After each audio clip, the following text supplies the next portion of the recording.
Hi అండి అందరికీ. నేనైతే రీసెంట్గా మసూలా బీచ్ ఫెస్ట్కి అయితే వెళ్ళాను. ఇదైతే మచిలీపట్నం బీచ్లో జరిగిందనమాట. సో అమ్మో ఏం జనాలండి బాబు, ఇసుక వేస్తే కింద రాలదు అంటారు కదా, అంతమంది జనాలను అయితే చూశాను. ఎక్కడి నుంచో చాలా ఊర్ల నుంచో చాలా రష్గా ఉంది. అంతా అది విలేజెస్ కాబట్టి ఒక్కటే రూట్ అనమాట. వెళ్ళడానికి ఒక రూట్ ఇచ్చారు అండ్ రావడానికి ఒక రూట్ ఇచ్చారు.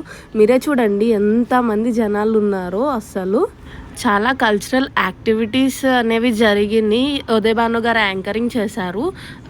బీచ్ మనం మార్నింగ్ టైం చూస్తేనే చాలా పీస్ఫుల్గా ఉంటుంది. అలాంటిది నేను నైట్ టైం వెళ్ళానమాట. నాకు ఇంకా ప్రశాంతంగా అనిపించింది. ఈయనే సముద్రాన్ని ముందుకు రాకుండా కాపాడే దేవుడు. రిటర్న్ వచ్చేటప్పుడు ట్రాఫిక్ చూసారా ఎలా ఉందో. మేము 2-వీలర్లో వెళ్ళాం కాబట్టి ఈజీగా వచ్చేసాం. బందర్లో అప్సరా బాదం పాలు చాలా ఫేమస్ అని విన్నాను. సో అక్కడికైతే వెళ్ళాం. అక్కడికి వచ్చిన వాళ్ళందరూ ఇక్కడికి కూడా వచ్చారు. చూడండి రష్ ఎలా ఉందో, చాలా బాగుంది టేస్ట్ అయితే.